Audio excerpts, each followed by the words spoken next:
Coucou à tous, on se retrouve sur un nouvel épisode du podcast aujourd'hui. Je préfère vous prévenir encore une fois, à chaque fois je le dis, mais les épisodes sont pas préparés, c'est vraiment au feeling parce que j'aime le naturel, voilà. Donc aujourd'hui, comme vous voyez, on va parler du mensonge et le mensonge surtout dans le cadre de l'inceste. Et je voulais parler un peu de comment une personne qui a vécu l'inceste, comment elle évolue, comment les séquelles évoluent en rapport avec ça, avec ce sujet-là, avec le mensonge. Très souvent, ça peut arriver, moi c'est ce que je vois lors de mes accompagnements, quand j'accompagne des femmes qui ont vécu ça, elles me disent que ça va pas dans leur relation, que ça soit relation amicale comme amoureuse. Pourquoi ? Parce que elles se rendent compte que par moment, ça peut encore leur arriver de mentir. Alors, avant mentir, pourquoi ? Pas pour se protéger, forcément. Pour se protéger. Très souvent, c'est ça. C'est pour se protéger. Pour pas revivre encore des abus, de l'humiliation. Enfin, voilà. Il y a surtout ça. Puis, il y a aussi le fait de... c'est un peu pareil. C'est de l'humiliation. J'allais dire se faire rabaisser. Donc, forcément, elles vont mentir sur elles-mêmes. Elles vont se mentir à elles-mêmes. Et ce sont des choses qui arrivent quand on a vécu de l'inceste. Et ça peut aller vraiment détruire des relations, que ce soit amicales comme amoureuses, comme je disais. Donc voilà, le mensonge, il peut aller sur des petites choses comme des grosses choses. Par contre, les personnes qui ont subi de l'inceste et qui ont mis ça en conscience, qu'elles ont pris conscience qu'elles mentaient, vraiment, genre, c'est pas un jugement, tout le monde ment. Qui ne ment pas, franchement. Mais quand on met ça en conscience, vous pouvez être sûr que vous avancez sur votre chemin, vous avancez sur votre chemin de guérison. Donc voilà, ça c'était un point que je voulais mettre dessus sur l'épisode. Je voulais aussi, je pense je vais rentrer dans les détails, dans le cœur du sujet. Donc pour moi, le mensonge, moi je le vois, même pour moi personnellement, je l'ai vu dans ma vie, j'ai menti par moments pour me protéger. Et j'ai vu au final ça a détruit déjà beaucoup de relations. Donc voilà. Et je sais que je vais pousser loin ma réflexion, mais quand une personne qui révèle des faits d'inceste et que en retour elle n'est pas crue, qu'est-ce qui va se passer ? Elle va se renfermer, elle va plus parler.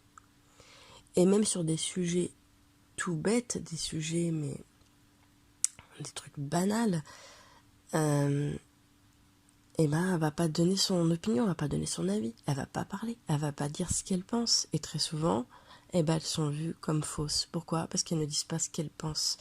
Et c'est normal, parce que quand on révèle des faits graves et qu'en retour, on nous traite de menteurs ou de menteuses, qu'est-ce qu'on a envie de faire ? On ne veut plus parler, on ne veut plus rien dire. Et on garde tout pour nous, on n'a plus envie de parler en fait. Mais sur tout et n'importe quel sujet, on ne veut plus donner son avis ou son opinion. Parce qu'on se dit, de toute façon, je vais parler, qui va me regarder ? Personne. Je vais parler, qui va m'écouter ? Personne. Je suis pas important, je suis pas importante. Je dis ça parce que c'est ce qui se passe très souvent quand j'accompagne les personnes qui ont vécu de l'inceste. En séance, souvent, elles me disent mais moi, je ne veux pas parler parce que de toute façon, on ne me regarde pas. Et on ne m'écoute pas surtout. Donc, pourquoi dire ce que je pense ? Parce que ce que je pense, c'est pas intéressant. Donc, ça va aller même... on parle du mensonge parce que forcément, les personnes, elles parlent pas. Donc, elles sont vues comme des personnes fausses et aussi des personnes qui mentent. Parce que dès qu'on dit pas ce qu'on pense, on ment. Beaucoup pensent comme ça. Donc voilà, pour vous dire comment les séquelles de la réponse à la révélation des faits jouent sur les victimes. Donc voilà. Alors aussi, je voulais ajouter à ça par rapport au mensonge, c'est que les personnes qui ont subi de l'inceste, bref, des agressions sexuelles au sein de la famille, quand elles grandissent, quand il n'y a pas eu de thérapie, justement, quand il n'y a pas eu de suivi, elles vont continuer encore à mentir. Soit pour pas vivre intensément, soit pour se protéger. Alors quand je dis pour pas vivre intensément, parce que je vous le dis, je vais le dire, j'assume, on va dire maintenant, ça m'est arrivé de mentir pour ne pas aller à tel ou tel endroit, pour ne pas aller à tel événement. Bah non, je peux pas parce que je suis malade. Non, je peux pas parce que je dois voir quelqu'un de ma famille. Alors c'était des excuses que je donnais à mes amis, tout ça parce que je m'empêchais de vivre, je m'empêchais de sortir. Je pouvais aussi par moments mentir à ma famille, juste pour leur montrer que bah moi aussi je peux être mieux que les autres. Donc voilà, je parle de ça, mais il y a encore plein d'autres choses autour du mensonge, et surtout quand on a vécu de l'inceste. Parce que dans l'inceste, dans les familles incestueuses, en général, ou même les deux parents vont pousser les enfants. Je dis pas que l'enfant qui a été incesté, hein, mais tous les enfants, même ceux qui n'ont rien eu. Et ben, ce qu'ils vont faire, c'est qu'ils vont leur demander de mentir à l'extérieur.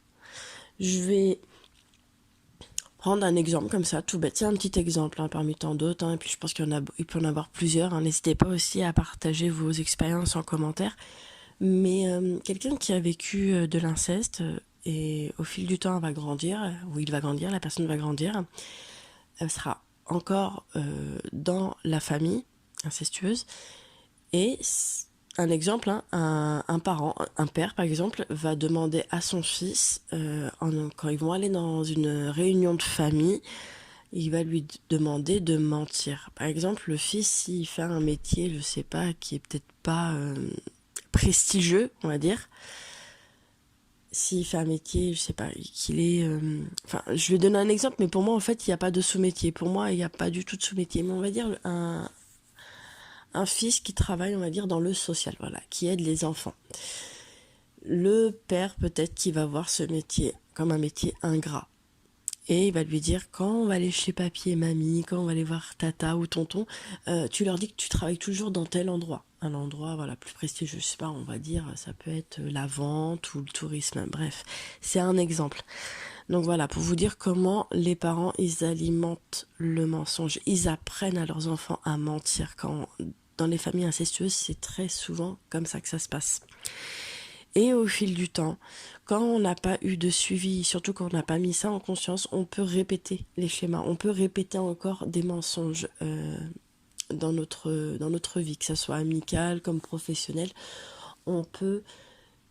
Ça arrive très souvent qu'on ment. On ment pour se protéger, on ment pour pas donner d'explication, on ment pour montrer qu'on est meilleur, on ment. Tout ça, c'est le mensonge. Il vient derrière. Qu'est-ce qu'il y a? Il y a des blessures. Encore un autre exemple, hein, mais là ça n'a rien à voir. On va sortir un peu du cadre incestueux, mais par exemple, dans une fratrie, on va dire deux sœurs. Des sœurs, elles arrivent de l'école. Il y en a une qui a eu une très bonne note à un contrôle et l'autre, elle a eu une mauvaise note. Sauf qu'elle va dire à sa mère qu'elle n'a pas encore reçu sa note, alors que sa note, elle l'a sur elle. Elle va dire qu'elle n'a pas reçu sa note, mais que sa maîtresse, enfin que sa prof lui a dit qu'elle avait une très bonne note. Elle va le dire à sa mère, bah j'ai pas encore ma note, mais j'ai une très bonne note, alors qu'en fait elle a une mauvaise note. Pourquoi elle fait ça? Parce que dans sa tête, elle va se dire, je préfère mentir à ma mère, parce que ma mère, si je lui dis que j'ai une mauvaise note, eh ben je vais la décevoir. Et elle va mettre ma soeur sur un piédestal et moi je vais être vue comme une moins que rien. Donc voilà pourquoi par moment on peut mentir. Voilà, juste pour être aimé, pour être accepté. Et il y a plein d'autres raisons au mensonge. Qui ne ment pas vraiment? Qui ne ment pas? Qui n'a pas déjà menti vraiment? Mais dans le cadre incestueux, vraiment, je vais vous dire, c'est pathologique. Et puis c'est aussi quelque chose qu'il faut aller mettre en conscience, parce que beaucoup de victimes s'auto-flagellent. Elles se disent, de toute façon, moi je ne mérite pas d'avoir telle ou telle relation, donc pourquoi j'irais m'ouvrir et dire la vérité, dire qui je suis réellement? Voilà. Alors je raconte tout ça parce que je sais que ça peut arriver par moment, peut-être pas pour tout le monde, parce que chaque victime est différente, chaque victime est unique, elle a sa propre personnalité. Il y en a peut-être qui ne tombent pas dans ça, mais certaines vont dans leur vie, ça peut être à l'école, hein, comme dans la vie d'adulte, mentir, dans le sens s'inventer une vie, une vie meilleure, parce que elles ont, dans leur inconscient, c'est tellement instauré que bah, elles se disent j'ai une vie de merde, j'ai vécu ça, enfin des choses trop horribles, ça va pas être accepté en fait. Mes amis, elles vont se dire mes amis ou ma famille, leurs conjoints, leurs enfants, en grandissant, hein, ces victimes, vont se dire je vais inventer que j'avais des parents bienveillants, je vais inventer que j'étais toujours entourée, je vais inventer pour montrer que je suis comme tout le monde. Et la vérité, c'est que non, bah non, il n'y a pas eu tout ça en fait. Et ça arrive très souvent quand on a vécu de l'inceste. On, on s'invente une vie meilleure que celle on a vécue dans l'enfance. Donc voilà, pour vous dire, le mensonge,